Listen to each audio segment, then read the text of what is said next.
నమస్కారం ABK news కి స్వాగతం. హెడ్లైన్ చూద్దాం.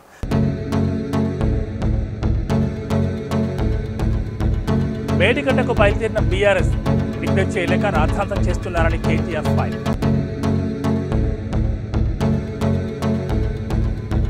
కాసేపట్లో పాలమూరుకు కాంగ్రెస్ నేతలు ప్రాజెక్టులను సందర్శించనున్న హస్తం ఎమ్మెల్యే.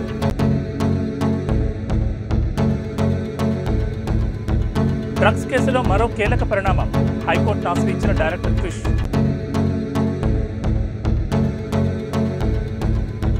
తిరువనంతపురం సమరాగ్ని సభలో సీఎం రేవంత్ రెడ్డి కీలక వ్యాఖ్యలు చేశారు. బీజేపీ అవినీతి పాలనను ప్రోత్సహిస్తోందన్నారు. లౌకిక ప్రజాస్వామిక అవినీతి రహిత పాలన కాంగ్రెస్తోనే సాధ్యమన్నారు. మోడీకి ప్రత్యామ్నాయం కాంగ్రెస్ మాత్రమే అన్నారు. దేశం మొత్తం మోడీపై యుద్ధం చేయాలన్నారు. వచ్చే ఎన్నికలు మోడీని ఓడించేందుకు జరుగుతున్న యుద్ధంగా సీఎం రేవంత్ అభివర్ణించారు. ఎన్నికల యుద్ధంలో ఇండియా కూటమిని గెలిపించుకోవాలన్నారు. ఇండియా కూటమిని బలహీనపరిచేందుకు కేసీఆర్ ప్రయత్నిస్తున్నారని రేవంత్ ఫైర్ అయ్యారు. ఫెడరల్ ఫ్రంట్ పేరుతో కేసీఆర్ కుట్ర చేస్తున్నారని మండిపడ్డారు. And moreover, your government, your communist government is like BRS government, corrupt government. I don't find any difference between BRS and Kerala government, Kerala state government. When he has visited to Telangana and he was with KCR, he was eating with KCR. So I am asking simply, when Kerala Chief Minister is clean and transparent government if he is giving, how come he has met Chandrasekhar Rao, former Chief Minister of Telangana? इसका मतलब साथियों कहीं पर भी रहने दो, एक ही साथ में रहते. जहां पर केरला जो प्रैक्टिसेस कुछ कम है, केसीआर से सीखने के लिए आपके चीफ मिनिस्टर वहां पर गए. पैसे कैसे कमाना, सामने पार्टी को कैसे केसेस में कार्यकर्ता और वर्कर्स के खिलाफ केसेस लगाना, जेल को भेजना. हमेशा I used to read in the papers or TVs, Kerala Congress workers fought with, or communist workers are killing our karyakartas. It is not good for Communist Party. And our commitment, our fight against Narendra Modi, आने वाले चुनाव में India सरकार बनाने का जरूरी है. Otherwise जो मणिपुर में हुआ था, जो मणिपुर में Bharatiya Janata party, state government and central government, they have killed hundreds of people.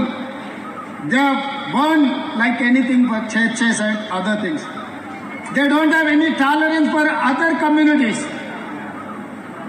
When they don't have any tolerance for other communities, how come they are ruling this country? They don't have any eligibility to rule this country for a minute also. इसीलिए मैं एक ही बात, केरला में तो Congress versus communist, the entire India is Congress versus Bharatiya Janata party. Tomorrow something goes wrong. రాష్ట్రంలో అధికారంలోకి వచ్చిన కాంగ్రెస్ బాధ్యతను మరిచి రాజకీయాలు చేస్తోందని మాజీ మంత్రి బీఆర్ఎస్ వర్కింగ్ ప్రెసిడెంట్ కేటీఆర్ అన్నారు. చలో మేడిగడ్డ కార్యక్రమానికి బీఆర్ఎస్ శ్రీకారం చుట్టింది. ఈ మేరకు అక్కడ వారు పవర్ పాయింట్ ప్రజెంటేషన్ ఇవ్వనున్నారు. ఈ సందర్భంగా ప్రజలకు వాస్తవాలు తెలియాలనే ఉద్దేశంతో చలో మేడిగడ్డ కార్యక్రమాన్ని నిర్వహిస్తున్నామని కేటీఆర్ తెలిపారు. కాంగ్రెస్ కేవలం రాజకీయ ప్రయోజనాలే ముఖ్యమని, ప్రజా సంక్షేమం ముఖ్యం కాదని ఆయన ఎద్దేవా చేశారు. రాబోయే రోజుల్లో తాము రాష్ట్ర వ్యాప్తంగా ఉన్న ప్రాజెక్టులన్నీ పర్యటిస్తామని తెలిపారు. మేడిగడ్డ ప్రాజెక్టు దెబ్బతింటే రిపేర్ చేయించడానికి ఇబ్బందులేంటో తెలియట్లేదని మండిపడ్డారు. ప్రాజెక్టును నిర్మాణం చేపట్టిన సంస్థపై చర్యలు తీసుకోండి, కానీ రైతులను మాత్రం బలి చేయొద్దన్నారు. మేడిగడ్డ ప్రాజెక్టుకు రిపేర్ చేయించకుండా ప్రభుత్వం నిర్లక్ష్యం చేస్తోందని, బ్యారేజ్ పూర్తిగా కూల్చేందుకు చూస్తున్నారని కాంగ్రెస్పై ధ్వజమెత్తారు. చెలో మేడిగడ్డకు బీఆర్ఎస్ పిలుపునివ్వడంతో దానికి కౌంటర్గా చెలో పాలమూరు రంగారెడ్డి ప్రాజెక్టుకు కాంగ్రెస్ పిలుపునిచ్చింది. సిడబ్ల్యూసీ మెంబర్ మాజీ ఎమ్మెల్యే వంశీచంద్రెడ్డి ఆధ్వర్యంలో ఉమ్మడి మహబూబ్నగర్ జిల్లాకు చెందిన పార్టీ ఎమ్మెల్యేలు వేర్లపల్లి శంకర్, అనిరుద్ రెడ్డి, ఎన్ఎం శ్రీనివాసరెడ్డి, చిట్టెం పర్ణికారెడ్డి, మధుసూదన్ రెడ్డి, శ్రీహరి ముదిరాజ్ పాలమూరు ప్రాజెక్టును సందర్శించనున్నారు. తొలుత దేవరకద్ర నియోజకవర్గంలోని కరివెన రిజర్వాయర్కు వెళ్తారు. అక్కడి నుంచి మధ్యాహ్నం 1 గంటకు జడ్చర్ల నియోజకవర్గంలోని ఉద్దండాపూర్ రిజర్వాయర్కు చేరుకుంటారు.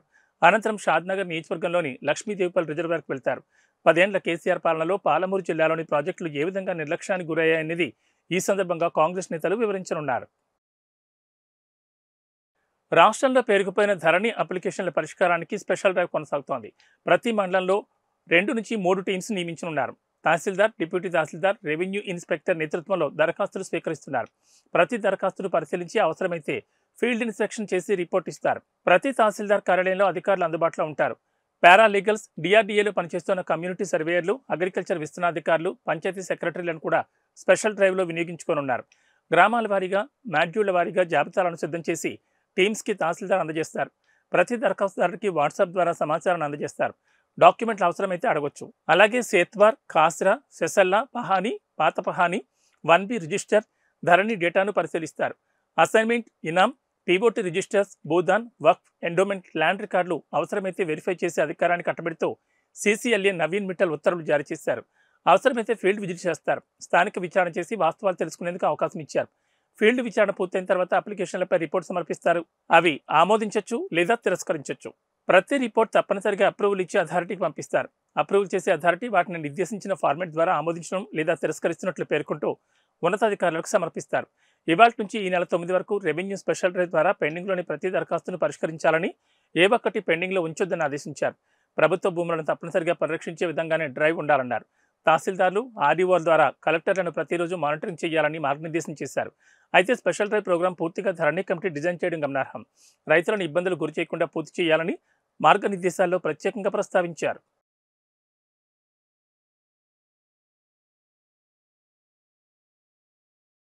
కేటీఆర్ వచ్చినా, వాళ్ళ నాయన కేసీఆర్ వచ్చినా మల్కాజ్గిరి పార్లమెంట్ నియోజకవర్గంలో గెలుపు కాంగ్రెస్ పార్టీదేనని మంత్రి తుమ్మల నాగేశ్వరరావు అన్నారు. ఇవాళ KPHB కాలనీలో నిర్వహించిన కాంగ్రెస్ పార్టీ కార్యకర్తల విస్తృత స్థాయి సమావేశం నిర్వహించారు. ఈ కార్యక్రమానికి ముఖ్య అతిథిగా వ్యవసాయ శాఖ మంత్రి తుమ్మల నాగేశ్వరరావు హాజరయ్యారు. ఈ సందర్భంగా తెలంగాణలో 17 ఎంపీ సీట్లు కాంగ్రెస్ పార్టీ గెలుస్తుందని మంత్రి తుమ్మల ధీమా వ్యక్తం చేశారు. నీళ్లు, నిధులు, నియామకాల పేరుతో ఏర్పడిన తెలంగాణను బీఆర్ఎస్ పార్టీ అధోగతి, అప్పుల పాలు చేస్తుందని ఆయన ధ్వజమెత్తారు. వచ్చే పార్లమెంట్ ఎన్నికల్లో ప్రతి కాంగ్రెస్ కార్యకర్త అన్ని పార్లమెంట్ స్థానాలను గెలిపిస్తారనే ఆశాభావాన్ని వ్యక్తం చేశారు. అందరికీ నమస్కారం. ఈరోజు మల్కాజ్గిరి పార్లమెంట్లో కూకటిపల్లి నియోజకవర్గ పార్లమెంట్ ఎన్నికల సన్నాహక సమావేశం ముఖ్య కార్యకర్తలతో నడిచింది. తప్పకుండా మల్కాజ్గిరి పార్లమెంటు నియోజకవర్గం కాంగ్రెస్ పార్టీ కైవసం చేసుకోబోతా ఉంది.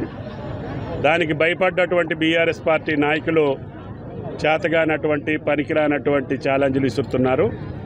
మేము ఇదే వేదిక మీద నుంచి ఛాలెంజ్ చేశాం. కాంగ్రెస్ పార్టీ అన్ని స్థానాల్లో గెలవాలని పట్టుదలతోటి కార్యకర్తలు ఉన్నారు. బీఆర్ఎస్ పార్టీ ముఖ్యమంత్రి గారు ఛాలెంజ్ చేసినటువంటి ఒక్క సీటు గెలిచి ఈ రాష్ట్రంలో నిలబడండి అని ఛాలెంజ్ చేశారు. దానికి కేటీఆర్ గారు మల్కాజ్గిరికి రమ్మని అడుగుతున్నారు.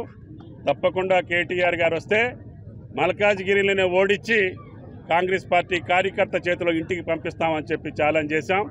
దానికి అనుగుణంగా కాంగ్రెస్ కార్యకర్తలందరూ కూడా పట్టుదలతోటి కేటీఆర్ గారు వచ్చినా, వాళ్ళ నాయన గారు వచ్చినా మల్కాజ్గిరిలో ఓడించి పంపిస్తామని చెప్పి పట్టుదలతో ఉన్నారు. దానికి ఆ ఛాలెంజ్ని స్వీకరించమని చెప్పి బీఆర్ఎస్ పార్టీని మేము హెచ్చరిక చేస్తాం. ఎన్నికల షెడ్యూల్ రాకముందే బీజేపీ లోక్సభ అభ్యర్థుల తొలి జాబితా ప్రకటించనుంది. ఇందుకు గాను ఆ పార్టీ అగ్రనాయకత్వం ఇప్పటికే కసరత్తును పూర్తి చేసింది. తొలి జాబితాలో అభ్యర్థుల పేర్ల ఖరారు కోసం గురువారం సాయంత్రం సమావేశమైన బీజేపీ కేంద్ర ఎన్నికల కమిటీ అభ్యర్థులను ఖరారు చేసింది. ప్రధాని నరేంద్ర మోడీ, పార్టీ జాతీయ అధ్యక్షుడు జేపీ నడ్డా అధ్యక్షతన జరిగిన ఈ సమావేశానికి కేంద్ర హోంమంత్రి అమిత్ షా, పలువురు ఇతర కేంద్ర మంత్రులు, బీజేపీ పాలిత రాష్ట్రాల సీఎంలు, తెలంగాణ, ఉత్తరప్రదేశ్, మధ్యప్రదేశ్, రాజస్థాన్, ఉత్తరాఖండ్, గుజరాత్, గోవా, ఛత్తీస్గఢ్ రాష్ట్రాల నేతలతో బీజేపీ సీఈసీ భేటీ అయింది. తొలి విడతలోనే సగం సీట్లకు ఎంపీ అభ్యర్థులను ప్రకటించనున్నట్లు సమాచారం. 2-3 రోజుల్లో ఈ జాబితా విడుదల చేసే అవకాశం ఉన్నట్లు పార్టీ వర్గాలు చెబుతున్నాయి. గత లోక్సభ ఎన్నికల్లో తక్కువ మెజార్టీతో గెలిచిన సీట్లు, పార్టీ బలహీనంగా ఉన్న సీట్లలో అభ్యర్థులను తొలుత ప్రకటించనున్నట్లు తెలుస్తోంది. దీని ద్వారా ఆయా అభ్యర్థులకు ఎన్నికల ప్రచారానికి కనీసం 50 రోజుల సమయం దొరుకుతుందని పార్టీ నాయకత్వం భావిస్తోంది. కాగా తొలి జాబితాలో తెలంగాణ నుంచి సుమారు 8 మంది అభ్యర్థులు ఖరారైనట్లు సమాచారం. ఖరారైన వారిలో సికింద్రాబాద్ కిషన్ రెడ్డి, నిజామాబాద్ ధర్మపురి అరవింద్, కరీంనగర్ బండి సంజయ్, చేవెళ్ల కొండ విశ్వేశ్వరరెడ్డి, భువనగిరి బోరా నరసయ్యగౌడ్, హైదరాబాద్ మాధవీలత, మహబూబ్ నగర్ డీకే అరుణ, నాగర్ కర్నూలు భారత్ ప్రసాద్ ఉన్నట్లు తెలుస్తోంది. శ్రీశైలంలో నేటి నుంచి మహాశివరాత్రి బ్రహ్మోత్సవాలు ప్రారంభం కానున్నాయి. ఇవాళ ఉదయం శాస్త్రోక్తంగా యాగశాల ప్రవేశంతో మహాశివరాత్రి బ్రహ్మోత్సవాలకు శ్రీకారం చుట్టామని ఈవో పెద్దిరాజు తెలిపారు. మహాశివరాత్రి బ్రహ్మోత్సవాల సందర్భంగా ఆలయంలో యాగశాల ప్రవేశం, వేదస్వస్తి, శివ సంకల్పం, చండీశ్వర పూజ, కంకణ పూజ, దీక్షా కంకణధారణ నిర్వహిస్తున్నారు. స్వామివార్ల అలంకార దర్శనానికి మాత్రమే భక్తులకు అనుమతిస్తామని ఈవో తెలిపారు. శివదీక్ష చేపట్టిన ఇరుముడి స్వాములకు ఇవాళ నుంచి 5వ తేదీ వరకే స్వామివారి సర్వదర్శనం ఉంటుందన్నారు.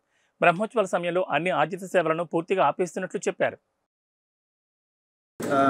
అందరి యొక్క సహకారంతో ఏర్పాట్లు అవి చేసుకోవడం జరిగింది. దీనిలో భాగంగా ముఖ్యంగా 8వ తారీఖున శివరాత్రి ఆ రోజు స్వామి అమ్మవారి యొక్క కళ్యాణోత్సవం జరుగుతుంది రాత్రి 12 గంటలకి. అలాగే 10 గంటల నుంచి రాత్రి 10 గంటల నుంచి 12 గంటల వరకు కూడా పాకాలంకరణ ఉత్సవం అనేది ఉంటుంది. ఈ శివరాత్రి ఉత్సవాల సందర్భంగా లక్షలాది మంది భక్తులు దేశం నలుమూల నుంచి కూడా ఈ క్షేత్రానికి వస్తారు. కాబట్టి అందరి యొక్క సహకారంతో వివిధ శాఖల యొక్క సమన్వయంతో అందరి భక్తులకి కూడా ముఖ్యంగా నడక మార్గంలో వచ్చేటటువంటి భక్తుల్ని కూడా దృష్టిలో పెట్టుకొని అన్ని సౌకర్యాలు కూడా ఏర్పాటు చేస్తున్నాము. చలువ పందిర్లు అవి ఏర్పాటు చేయడం జరుగుతోంది.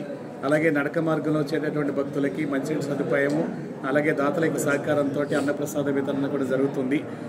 అలాగే లడ్డూలు విక్రయ కేంద్రాలు కూడా అదనంగా లడ్డూ కౌంటర్లు కూడా మనం ఏర్పాటు చేస్తున్నాము.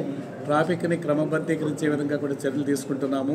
11 పార్కింగ్ ప్రదేశాలను కూడా ఐడెంటిఫై చేసి ట్రాఫిక్కి ఇబ్బంది లేకుండా కూడా చూడటం జరుగుతోంది. అలాగే క్యూ లైన్లు కూడా ఎక్కువగా ఏర్పాటు చేస్తున్నాము. ముఖ్యంగా ఇది శివస్వాములకి ఇబ్బంది లేకుండా 1వ తారీఖు నుంచి 5వ తారీఖు వరకు కూడా ఉచిత ఈ స్పర్శ దర్శనం ఏర్పాటు చేయడం అనేది జరుగుతోంది. అలాగే 6వ తారీఖు నుంచి 11 వరకు కూడా ఎలాంటి ఈ స్పర్శ దర్శనాలు అవి ఉండవు. ఈ 11 రోజుల పాటు ఆర్జిత సేవలు రద్దు చేయడం అనేది జరుగుతోంది. ముఖ్యంగా శివరాత్రి అధిక సంఖ్యలో వచ్చే భక్తుల్ని దృష్టిలో పెట్టుకొని అన్ని విధాలుగా కూడా సమన్వయం చేసుకుంటూ వివిధ శాఖల యొక్క సహకారంతో ముఖ్యంగా పోలీస్ సిబ్బంది యొక్క సహకారంతో అన్ని విధాల వారికి సౌకర్యంగా ఉండే విధంగా ఏర్పాట్లు చేస్తున్నాము. అలాగే వికలాంగులకి వృద్ధులకి కూడా చంటి పిల్లలకి కూడా ప్రత్యేకించి క్యూ లైన్ అవి ఏర్పాటు చేస్తున్నాము. శివస్వాములకి ప్రత్యేకించి క్యూ లైన్ అవి ఏర్పాటు చేస్తున్నాము. దర్శనానికి ఇబ్బంది లేక ముఖ్యంగా సామాన్య భక్తుల యొక్క దృష్టిలో పెట్టుకొని వారికి శీఘ్రగతిని దర్శనం అయ్యే విధంగా కూడా చర్యలు తీసుకోవడం అనేది జరుగుతుంది. అలాగే స్నానఘట్టాలను అవి ఏర్పాటు చేయడం, పాతాళ గంగ వద్ద కూడా షవర్లు అవి ఏర్పాటు చేయడము, తర్వాత ప్రత్యేకించి అదనంగా టాయిలెట్ సౌకర్యాలు కూడా కల్పించడం, మంచినీటి సదుపాయం కల్పించడము. తెలంగాణలో సంచలనం సృష్టించిన రాడిసన్ డ్రగ్స్ కేసు రోజురోజుకు మలుపులు తిరుగుతోంది. ఈ డ్రగ్స్ కేసులో సినీ డైరెక్టర్ క్రిష్ కూడా ఉన్నట్లు పేర్కొని క్రిష్ను విచారించేందుకు పోలీసులు సిద్ధమయ్యారు. ఈ క్రమంలో గచ్చిబౌలి పోలీసుల విచారణకు హాజరు కాకుండా ఇవాళ డైరెక్టర్ క్రిష్ హైకోర్టును ఆశ్రయించారు. డ్రగ్స్ కేసులో హైకోర్టులో క్రిష్ ముందస్తు బెయిల్ పిటిషన్ దాఖలు చేశారు. అయితే క్రిష్ తాను ముంబైలో ఉన్న కారణంగా పోలీసుల విచారణకు రాలేనని, తనకు మరో 2 రోజుల సమయం కావాలని కోరారు. కానీ నేడు క్రిష్ వ్యక్తిగతంగా పోలీసుల విచారణకు హాజరు కావాల్సిందేనని పోలీసులు తెలిపారు. దీంతో క్రిష్ హాజరుపై సస్పెన్స్ కొనసాగుతోంది.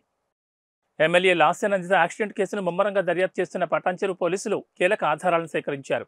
లాస్య కారు ఢీకొన్న టిప్పర్ లారీని గుర్తించారు. దాన్ని పోలీసులు సీజ్ చేశారు. లారీ డ్రైవర్ పరారీలో ఉన్నట్లు తెలుస్తోంది. దీంతో డ్రైవర్ను పట్టుకునేందుకు పోలీసులు గాలింపు చర్యలు చేపట్టారు. లాస్య కారు మొదట లారీని ఢీకొట్టినట్లు పోలీసులు చెప్పారు. సరిగ్గా వారం క్రితం అంటే ఫిబ్రవరి 23న తెల్లవారుజామున MLA Lasya Nandita car Patancheru outer ring రోడ్పై ప్రమాదానికి గురై మరణించారు. ఆమె కారు అదుపు తప్పి లారీని ఢీకొట్టి రైలింగ్ను గుద్దడంతో ఆమె అక్కడికక్కడే చనిపోగా ఎమ్మెల్యే ఫ్రెండ్ పిఏ ఆకాష్కు తీవ్ర గాయాలయ్యాయి. ప్రస్తుతం ఆకాష్ ఆసుపత్రిలో చికిత్స పొందుతున్నాడు. ఈ ప్రమాదంపై కేసు నమోదు చేసి దర్యాప్తు చేస్తున్న పోలీసులు ఆకాష్ నిద్రమత్తులో కారు నడపడంతోనే ఈ ప్రమాదం జరిగినట్లు చెప్పారు. కరీంనగర్ జిల్లా వేణవంకలో మినీ మేడారం శ్రీ సమ్మక్క సారలమ్మ జాతర గత 40 ఏళ్లుగా ఎఫ్టీవీ టొరిటో వ్యవస్థాపకులు సీఈఓ పాడి ఉదయనందన్ రెడ్డి ఫ్యామిలీ మహా వైభవంగా నిర్వహిస్తున్నారు. జాతర ఘనంగా నిర్వహించేందుకు అన్ని ఏర్పాట్లు దగ్గరుండి ఉదయనందన్ రెడ్డి చూశారు.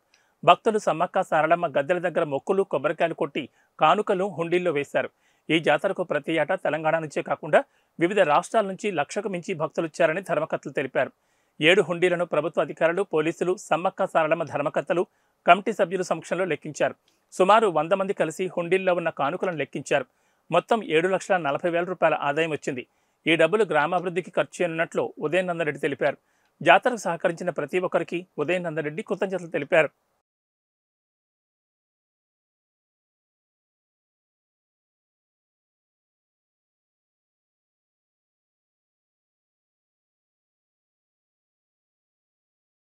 కరీంనగర్ జిల్లా తిమ్మాపూర్ మండలంలోని అలుగునూరు వద్ద శుక్రవారం ఉదయం రోడ్డు ప్రమాదం చోటు చేసుకుంది. రహదారి మధ్యలో ఉన్న డివైడర్ చెట్లకు నీటిని పడుతున్న మున్సిపల్ వాటర్ ట్యాంకర్ను TS02FD9989 నంబర్ గల కారు అతివేగంగా వచ్చి ఢీకొట్టింది. ఈ ప్రమాదంలో కారు ఎయిర్ బెలూన్స్ ఓపెన్ కావడంతో డ్రైవింగ్ చేస్తున్న వ్యక్తికి పెను ప్రమాదం తప్పింది. కారు నడుపుతున్న వ్యక్తి తిమ్మాపూర్ మండలం మహాత్మానగర్కు చెందిన హనుమాన్ల రాజేందర్ పెద్దపల్లి జిల్లాలోని ఇరిగేషన్ డిపార్ట్మెంట్లో సూపరింటెండెంట్గా విధులు నిర్వహిస్తున్నాడు. ఈ తరుణంలో విధులకు హాజరవ్వాలనే ఉద్దేశంతో కారులో వెళ్తూ అలుగునూరు వద్దకు రాగానే ట్రాక్టర్ను ఢీకొట్టాడు. ట్రాక్టర్ వెనుక నీళ్లు పట్టే వ్యక్తి ఆ సమయంలో లేకపోవడంతో భారీ ప్రమాదం తప్పింది. సంఘటనా స్థలానికి చేరుకున్న ఎల్ఎండి పోలీసులు వివరాలు నమోదు చేసుకుని దర్యాప్తు చేస్తున్నట్లు తెలిపారు.